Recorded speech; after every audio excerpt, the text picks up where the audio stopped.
Mon thème est intitulé La doctrine des cornes dans la Bible. Je répète, la doctrine des cornes dans la Bible. En lingala, doctrine abama seke. Ndimola yabama seke nase ya Biblia. La doctrine des cornes. Je pense que de base, quand on dit, aïe, on va parler des cornes aujourd'hui. Oui, on va parler de la doctrine des cornes, de la présence de ces cornes dans la Bible, leur importance, leur signification. Si tu ne comprends pas ces choses, certaines personnes malveillantes qui aiment toujours pousser les enfants de Dieu à sortir hors de l'église vont te pervertir pour que tu sortes sans connaissance. Tandis que Dieu veut que tu aies de la connaissance. Le peuple périt, ce n'est pas faute d'argent, c'est faute de connaissance. Vous devez savoir que dans les Écritures, les cornes sont des symboles profonds, répandus dans l'Ancien Testament comme dans le Nouveau Testament. Alléluia. Elles apparaissent dans les rêves, les visions, les prophétiques, les psaumes, les évangiles et représentent presque tout pouvoir, autorité, force, élévation et même domination. Les cornes ont une grande signification dans la parole. Comprendre la doctrine des cornes aide à mieux lire les prophéties et à discerner les temps spirituels. Vous savez, dans l'histoire, on nous a toujours présenté les cornes comme des choses démoniaques. C'est la seule forme de corne que nous connaissons. Quand on parle de cornes, chacun pense à Satan. Quand on parle de cornes, tout le monde pense que c'est la sorcellerie. Je ne sais pas qui a mis ça dans la tête des chrétiens, mais on s'est évincé à faire ceci pour effacer dans la mémoire des enfants de Dieu les signes des temps et les signes qui accompagnent. Ce n'est pas faux que les cornes peuvent aussi avoir des attraits négatifs, mais attention, dans la Bible, les cornes ont une forte explication pour toute chose. N'oubliez pas, bien-aimés, que quand vous mangez le mouton, c'est un animal à cornes. Alléluia. Le mouton est un animal à cornes. Le bélier est un animal à cornes. Si tout ce qui est corne est démoniaque, alors on ne doit plus manger du mouton. On doit repousser ces choses loin de nous. Alléluia. Donc, je vous en prie, prenons un peu de la hauteur et ayons la compréhension de savoir pourquoi les cornes dans la parole. La première des choses, c'est que représentent ou que symbolisent les cornes dans la Bible. La première des choses que vous devez savoir, c'est que la corne représente une image de puissance et de force. Dans les Écritures ou dans la culture hébraïque, la corne d'un animal représente sa force, ainsi que dans la Bible, une corne symbolisait souvent puissance, vigueur et domination. Donc quand on parlait de corne, on faisait attention à la vigueur, à la puissance et la domination du personnage représenté derrière la corne. Par exemple, dans le livre des Psaumes, chapitre 148, verset 14, la Bible dit « Il élève une corne, il élève la corne de son peuple ». En réalité, dans d'autres traductions, on dira « Il élève la force de son peuple ». Nous avons par exemple aussi cette représentation de la corne qui représente la capacité d'imposer sa volonté et de triompher d'un ennemi. Donc la corne symbolisait la force, la domination et aussi la vigueur, comme voilà, une bonne santé, une bonne forme. Être guerrier était aussi symbolisé par la corne. La deuxième des choses, l'autorité et le règne. Car une corne représentait aussi l'autorité royale ou politique. Souvenez-vous, même dans nos traditions, lorsque on a un chef, une autorité, voire même un notable, on donne un symbole d'autorité, et ce symbole d'autorité, c'est une corne à la main. C'est une façon de dire qu'il est élevé en dignité, qu'il a reçu le pouvoir qu'on lui a donné sur cet espace. Et donc, même la royauté, on transmettait un symbole d'autorité qui est en réalité une corne.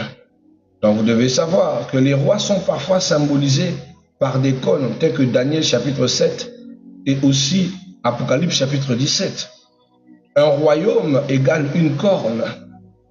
Un roi ou un leader est une corne montée ou cassée. La deuxième des choses qu'il faut apprendre sur la doctrine des cornes, c'est les différentes catégories des cornes dans la Bible. C'est ce qui nous empêche de faire la distinction et de mélanger tous au spiritisme et voire au satanisme. Nous avons par exemple dans notre grand bloc qui est notre petit A, les cornes divines, donc les cornes positifs. Les cornes divines, donc les cornes qui sont utilisées dans la Bible de caractère divine, nous en avons la toute première, c'est la corne du salut. Dans le livre de Luc 1, verset 69, il est écrit « Il nous a suscité une corne de salut » qui est Jésus-Christ représenté comme étant la corne du salut. Alléluia. Cela signifie délivrance, puissance, autorité spirituelle, victoire définitive sur les forces du mal. Donc même dans la parole, Jésus est représenté comme une corne parce qu'il est roi. La deuxième des choses, c'est la corne de l'autel. Dans Exode chapitre 27, verset 2, on montre dans le temple de l'autel qu'il possédait 4 cornes. Donc sur la table du tabernacle, il y avait 4 cornes qui symbolisaient quoi? Elles représentaient la miséricorde divine, la protection, l'asile, le refuge de la présence de Dieu. C'était le symbolisme qui se cachait derrière les 4 cornes qu'il y avait dans le tabernacle. Alléluia. Quelqu'un qui saisissait les cornes de l'autel demandait la grâce ou implorait la protection. Donc chaque fois qu'il y avait ces gens qui se rapprochaient de la table, ils saisissaient l'une des cordes, ils pouvaient demander la miséricorde, ils pouvaient demander l'asile, la protection ou encore la présence de Dieu. Troisième type de corne qui existe et qui est la corne par laquelle on a consacré les sacrificateurs ou même beaucoup de serviteurs de Dieu ont été consacrés. Parmi moi, bien sûr, nous avons la corne d'onction. Le prophète versait de l'huile de corne pour oindre les rois. Cela signifiait l'autorité devant Dieu, la légitimité du leadership et la puissance du Saint-Esprit. Un jour, j'ai vu une sœur qui allait dans l'église, il a trouvé qu'il y avait une longue corne dans l'église. Elle a eu peur et dit, je vais fuir, moi je ne vais pas rester ici, la corne c'est Satan, parce qu'elle ne connaît pas la doctrine de la corne. Or, avec la corne, on oignait les rois comme on oignait les sacrificateurs, les anciens serviteurs de Dieu. On appelait ça la corne d'onction. Elle est longue comme celle de la cithare et on remplissait toute une bouteille d'huile. La première fois que j'ai été consacré et même les 3 autres fois que j'ai reçu de l'huile de la corne, c'est avec cette corne. Mais aujourd'hui, beaucoup de personnes ont tellement peur de ce principe, alors ils ont réclusé, effacé cela dans les églises. Et certains pasteurs qui ont conservé ce principe de la corne sont vus comme des pratiquants, or que ça n'a rien à voir. Le peuple périt tout simplement faute de connaissance, parce qu'elle ne sait pas, elle se met à juger ce qu'elle ne connaît pas et ne demande pas en profondeur la doctrine de où ça a commencé. Alléluia. Mais il faut reculer dans l'histoire d'Aaron pour aller comprendre comment est-ce que Moïse a consacré les fils d'Aaron avec une corne à la main qu'il remplissait d'huile d'olive, qu'il versa sur la tête d'Aaron. Et de la tête d'Aaron, cette huile déborda sur le vêtement jusqu'à ses pieds. Mais c'est ça qu'il faut savoir. La corne d'onction, nous le voyons dans 1 Samuel chapitre 16, le verset 1. Lorsque Dieu envoie Samuel pour aller oindre David, il dit à Samuel, prends la corne, prends l'huile et va oindre le roi. Vous comprenez, ce n'est pas des choses anodines, c'est dans la parole. Petit b, nous parlerons cette fois-ci des cornes maléfiques, ou les cornes rebelles, ou les cornes négatives. S'il y a des cornes divines, on les a citées, et maintenant nous parlerons des cornes sataniques, ou des cornes démoniaques. La première des cornes, nous avons les cornes des royaumes rebelles. Dans la vision prophétique des royaumes hostiles à Dieu, sont représentés par des cornes, c'est-à-dire des peuples qui s'opposent à l'Éternel sont aussi représentés par des cornes. On prend par exemple l'exemple d'Apocalypse chapitre 13 verset 1, de Daniel chapitre 7 verset 7, où on parle de la bête qui avait 10 cornes. On nous montre une bête malfaisante dans les Écritures qui portait 10 cornes sur sa tête. Nous avons aussi dans Apocalypse 17 verset 12, où on nous présente les 10 rois opposés au règne du Christ. Et tous ces 10 rois représentés les cornes dont parle Apocalypse chapitre 13, le verset 1. Parce que quand on parle de la bête, les gens pensent que c'est un animal, c'est une forme d'autorité seulement qui est unique. Or que la bête ou la puissance de l'Antéchrist, c'est plusieurs personnes représentant une seule bête qui fait un travail dévastatrice dans l'humanité.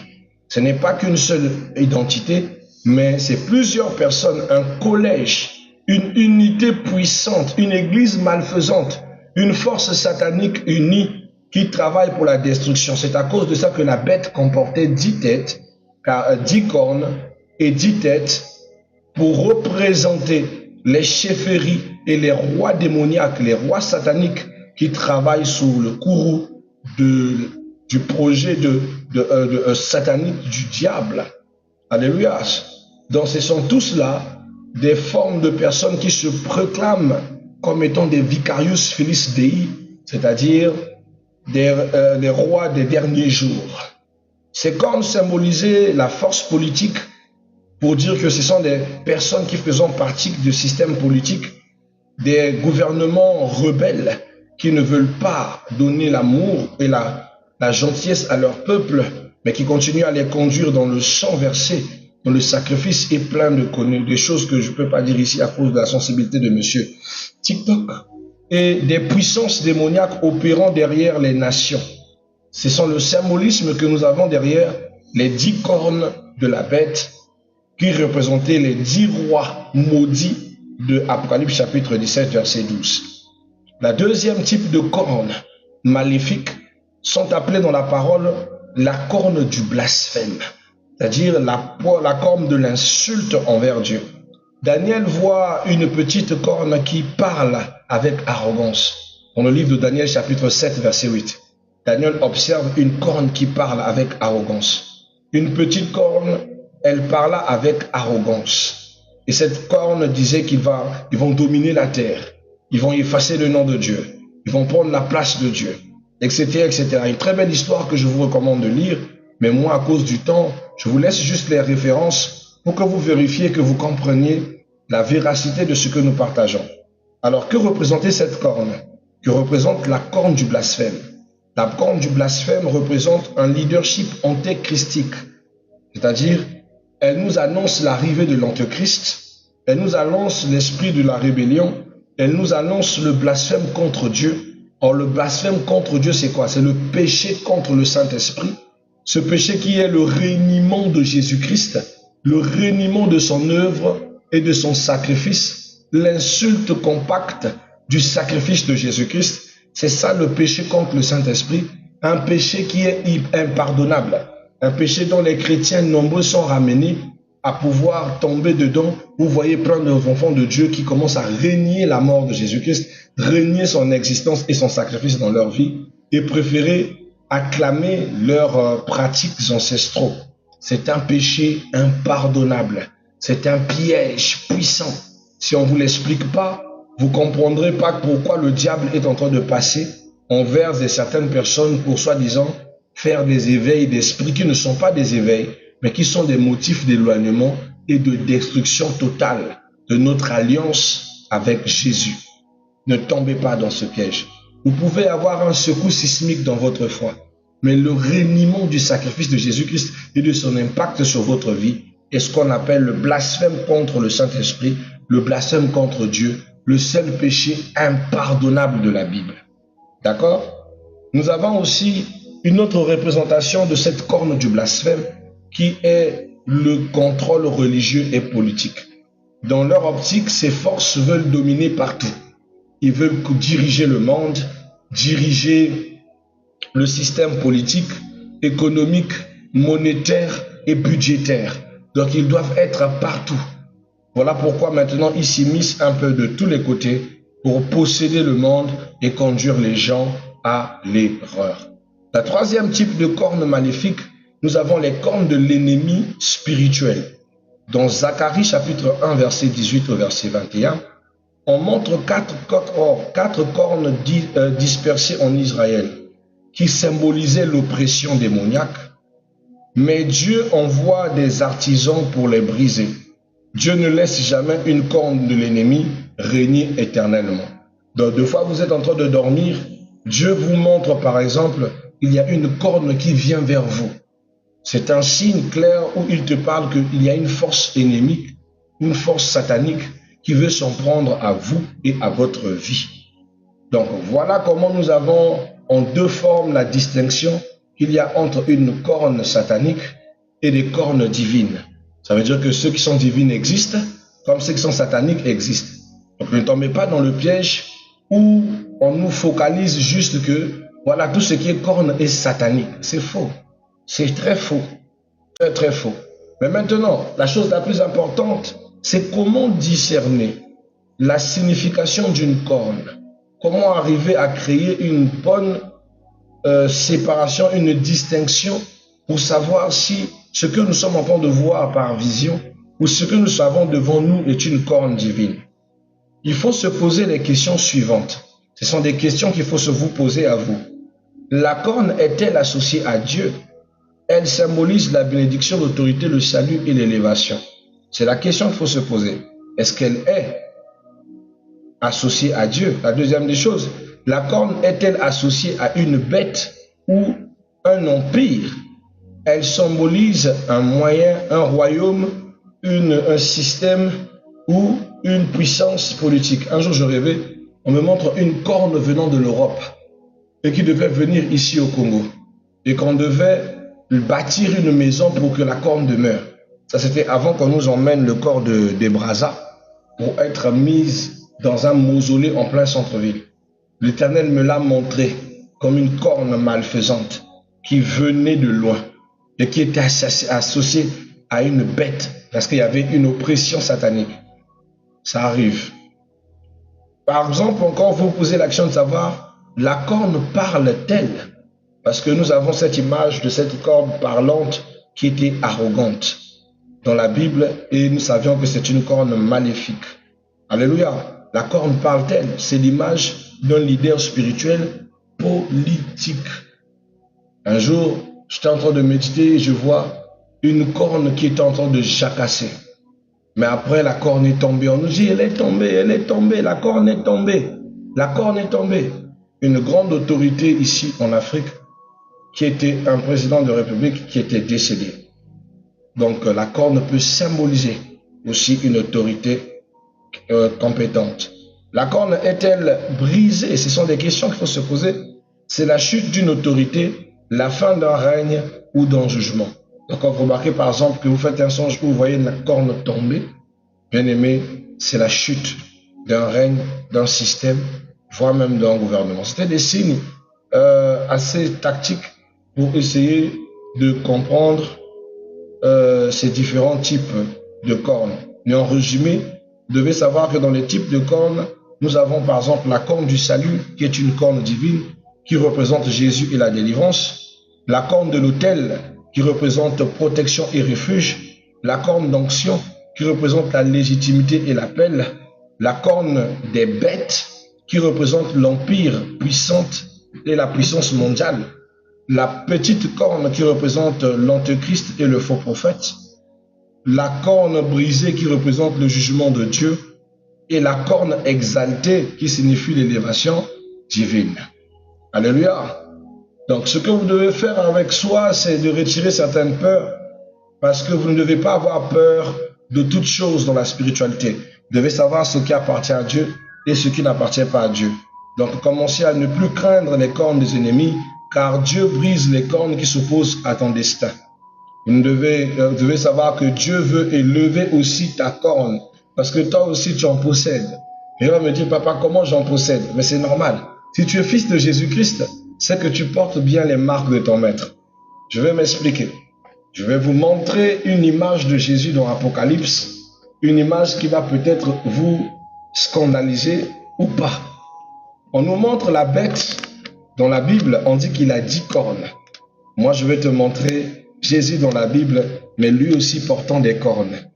Et c'est là où je dis que si tu n'as pas un esprit sensible, tu vas te dire que ça c'est quoi en fait? C'est parce qu'on t'a appris à avoir peur des cornes, comme si toutes les cornes sont diaboliques. Or que les cornes sont très symboliques dans la loi, dans le judaïsme, et voire même dans nos traditions. N'oublie pas, comme je disais, quand on devait donner l'autorité à un roi, même dans nos traditions, il reçoit une corne. Quand vous voyez les films de Nollywood, des Nigériens, des Nigeria, vous voyez bien que comment on appelle, le Igwe tient entre ses mains un symbole d'autorité. Et le prince aussi tient entre les mains un symbole d'autorité qui est une corne. Donc n'ayez pas souvent cette peur-là. Mais on va voir Apocalypse chapitre 5. Apocalypse 5, on va prendre à partir du verset 5 jusqu'au verset 6. On va lire ensemble cette petite passage où on montre Jésus, mais sur une autre apparence. Une apparence qui, moi, pour la première fois quand je lis, m'a estomaqué. Parce que venant de l'église catholico-romaine et aussi des assemblées, des réveils, où la corne a toujours été diabolisée, mais être présenté comme ça, moi, ça m'a estomaqué. Allons-y. Il est écrit, et l'un des vieillards me dit, ne pleure point. Voici le lion de la tribu de Juda, le rejeton de David a vaincu pour ouvrir le livre et les 7 sceaux. Verset 6. Et je vis au milieu du trône et des 4 êtres vivants, au milieu des vieillards. La Bible dit quoi? Un agneau qui était comme immolé. Il avait 7 cornes, 7 yeux et 7 esprits de Dieu. Je répète, on dit que cet agneau, imaginez ce genre d'agneau, on vous le présente en plein jour, un agneau que vous devez préparer, manger, égorger. On vous montre un agneau somptueux, un agneau royal, un agneau qui avait 7 cornes. Il avait 7 cornes de Dieu.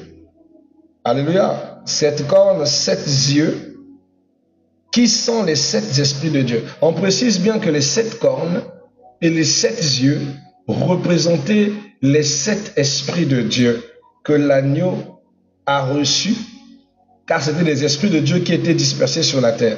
La Bible dit, il vint et il prit le livre de la main droite de celui qui est assis sur le trône. Alléluia. Et quand il eut pris le livre, les 4 êtres vivants, les 24 vieillards, se prosternèrent devant l'agneau. Il se mit à genoux devant l'autorité de l'agneau dans la Bible. Quel agneau? Cet agneau qui avait 7 cornes, 7 yeux, alléluia, qui symbolisait les 7 esprits de Dieu. Voilà l'un des mystères de la parole que souvent on nommait en sotte. Donc Jésus, dans sa forme parfaite, dans la forme de Philippiens, de Philippiens chapitre 2, le verset 10, lorsque Dieu le lève souverainement et qu'il lui donne un esprit sans mesure, il lui donne les 7 esprits de Dieu et les 7 yeux qui représentaient les 7 cornes sur sa tête. 7 cornes de puissance et d'autorité. Voilà pourquoi nous aussi, enfants de Dieu, nous portons aussi une corne. Et la corne en question représente quoi? L'Esprit de Dieu. L'Esprit de Dieu est symbolisé par la corne. Et nous représentons aussi une autre œil. Donc, nous avons une corne plus un œil de plus, qui fait au-delà 3 œils. Un jour, une sœur m'a fait rire, elle m'a dit, papa, je sentais comme si j'avais la capacité de voir, mais pas seulement à partir de mes yeux. C'est comme si j'avais un 3e œil. Maintenant, quand on parle de ça, les esprits sensibles vont s'alerter. Ah, ça c'est le vaudumisme. Ah, ça c'est le... Non, calme-toi, tu n'as juste pas la connaissance pour qu'on t'explique ces choses.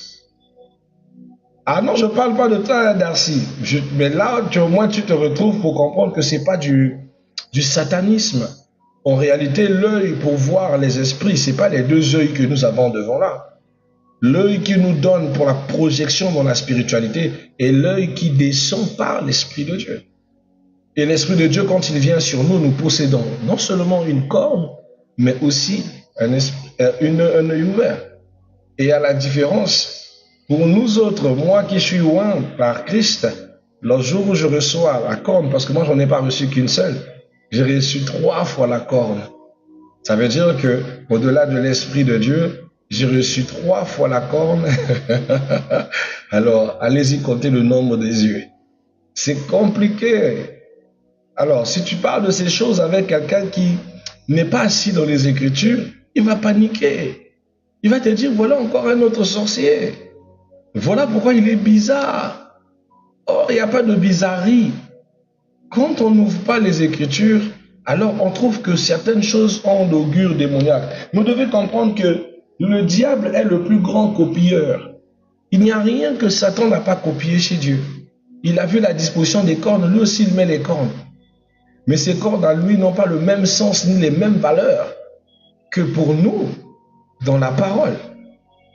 Alors ce soir, que tu le veuilles, que tu ne le veuilles pas, tu possèdes une corne à cause du Saint-Esprit. Ayant reçu l'Esprit de Dieu, Dieu t'en a doté une avec un œil. Alors, paix à ton âme, que Dieu te bénisse et retire cette peur systématique. Sinon, ne mange plus les animaux à cornes parce que tu auras peur, en pensant que tout ce qui est cornu est forcément Satan. Et c'est comme ça que dans les mythes, on dessine Satan avec les cornes pour exprimer sa négativité. Mais non, qui t'a dit que Satan a une corne? C'est là où vous vous trompez, hein? L'un des plus beaux anges du ciel, magnifique. Non seulement il était le plus beau, mais aussi il pouvait se revêtir de la lumière. C'est pas la lumière qui faisait sa beauté. Il était beau tout simplement. Beau, avec ses perles précieuses, il séduisait les autres anges.